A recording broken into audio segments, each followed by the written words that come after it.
Hi everyone, Toby Danilchuk from 39 Celsius Web Marketing Consulting, and in this short video, this is going to be an SEO video post, and in particular it's about how to update old content on your site to get an SEO boost, increase traffic, increase clicks and brand exposure without having to go and create new content, updating old and existing content.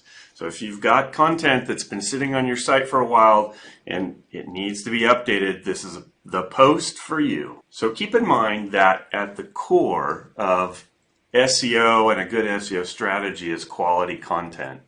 So if you are producing quality content, meaning delivering value to the searcher and answering their questions or providing the information they are searching for, and you're doing that better than anyone else, then the rest of the pieces should fall into place.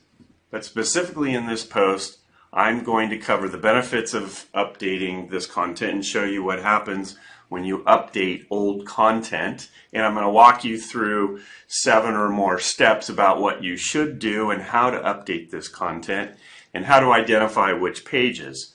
And then at the end, finally, one step or one recommendation, if you will, about something that you should not do. So first, why should you update old content? Well, the most important reason, or one of the most important reasons, is that creating new content is much more resource intensive.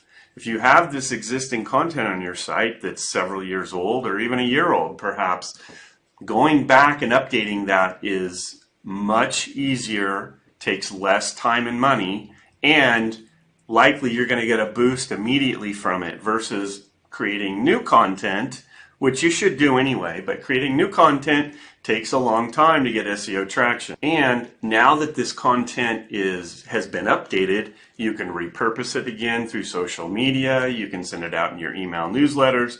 So there's a lot of benefits about why you should update old content. So how does updating old content help with SEO? Well, first, it helps the page to stay relevant. Is the topic outdated? Or perhaps the on-page SEO is outdated? The last thing Google wants to do is serve content to a user with content that's outdated and no longer applies. Updating old content as well can increase the number of keywords or the topics that you gain exposure to as well. So these topics change and there's new questions or issues surrounding a particular keyword or topic. This allows you to include that. And updating old content helps you identify new questions that people have that you can answer. The questions people have about a particular topic are constantly changing.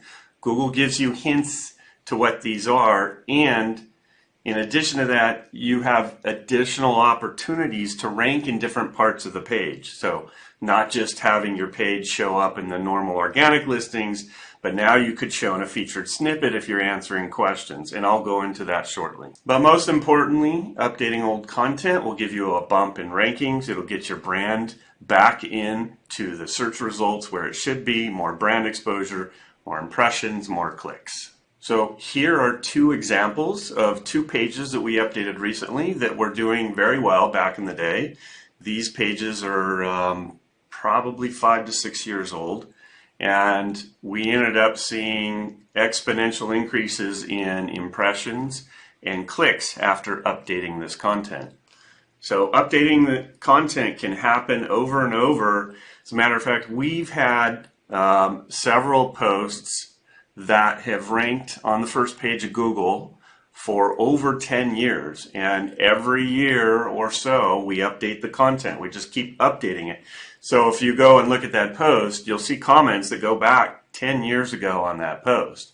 So this really has legs, and there's a lot of opportunity for you to stay relevant. So let's transition into how do you update old content. Well, the first step is to identify which content you should update first. And one of the ways you can do that is go into Google Search Console, click on the Pages section, and look at all those pages, go back 16 months or so, and look at those pages where the chart in impressions and clicks all of a sudden drops off. Maybe there was an algorithm update, and find those pages where that has happened.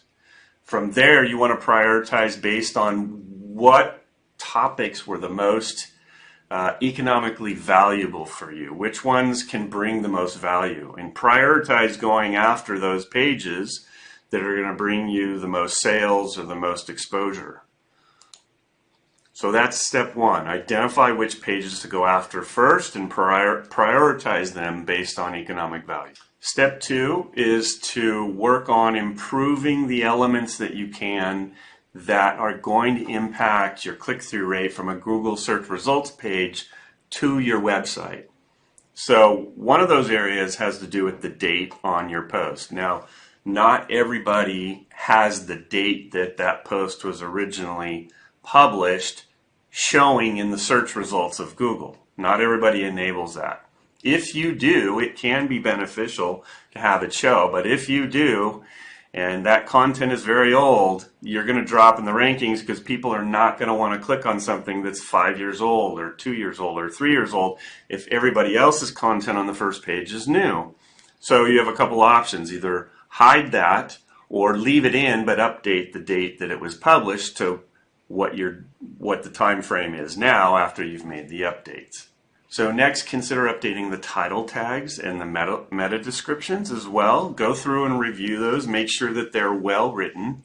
Ensure that the most important keyword is near the front of the title tag and the meta description. Google will bold these keywords when somebody uses them in a search. And if your title tag and meta description have that in them, then they will highlight in the search results page that your title tag and meta description have those keywords. So it draws attention to it. Most importantly, you want to include things like a call to action. You want the user's most important benefits in that text as well. So the calls to action you can include in there are click here to learn more, read more, find out more. You can come up with quite a few others, but it's important to tell the reader what to do next. Remember, the Google search results page is free advertising for you. So treat it like that and write solid, user-oriented, beneficial, direct response copy for your title tag and your meta description. Step 3, improve the readability and the grammar and spelling on these posts. It should have never been posted with grammar and spelling issues, but go back and check again and make sure that there are no glaring issues, right?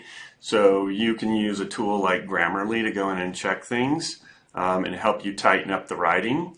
Make sure you're not using industry jargon and acronyms, things that people are not going to understand, certain abbreviations. Make sure that whoever your end user is, your target customer avatar, understands what you're writing. The best writing is something where people do not have to pause when they're reading what you're saying. You want them to start at the top of the article and go all the way to the bottom like a slippery slope. And if you're using terms and definitions or abbreviations or whatnot that people have to stop and think about or look up, then you've broken that process. You want the reading for them to be smooth and easy.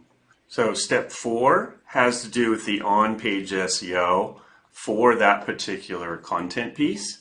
So one of the first things you want to do is look at your internal linking from that page or from other pages into that page on your site. You want to make sure there's no broken links. And now that you've updated this content with new topics and whatnot, and perhaps your site's grown anyway, find other pages that you can link to from that page. And not only that, find other pages on your site where it makes sense to link back to that page.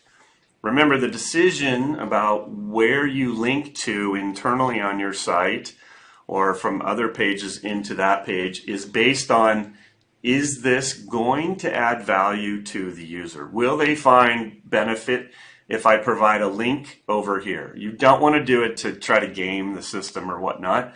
Always come at it from the perspective of delivering value to the user. Of course, on the topic of keywords and whatnot, make sure that your keywords, the most important keywords, are used in the beginning and mentioned in a natural way throughout the article.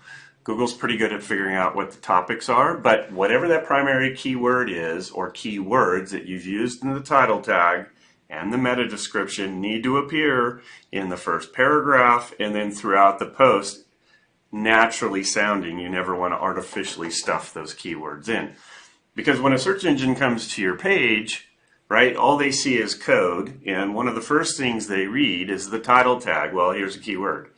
Then they read the meta description. Here's that same keyword. Okay, I'm starting to get the idea what this is about. Then they get to the body section of your HTML code and they start reading the post. Here's an H1 tag. There's that keyword again. And now I'm reading through the text. The bot is reading through the text and they're seeing related phrases and keywords around that. Now they have a pretty good idea of what the content is about. For images, make sure you have some images and infographics. The images should all have alt tags with keywords around them describing what that image is about. The content around those images, the paragraph and the sentences around it, will help Google understand what that image is about as well. So alt text, where it's placed on the page, and the content around it. And then also naming the file with SEO in mind and keywords. You don't want to do this excessively, but you know, instead of naming the image file 3485.jpg, name it this is a cat.jpg if it's a cat. If you don't have video content on this page, perhaps consider adding and embedding a YouTube video or another video into the page where it's relevant. Video can be a very important SEO signal because it keeps time on site for the user ends up being much higher. So when I look at pages that have video embedded, for example, on our own site, the average time on site on a lengthy post that I might do without a video might be, I don't know, a minute and a half, 2 minutes. When I embed a video on it, it's 3 or 4x that amount of time, and those pages end up ranking better typically than just text pages with images. So if you're in a really highly competitive space and you want to bump, consider putting and embedding a YouTube video on your site. Not only that, you get the secondary benefit if you optimize the video of showing up on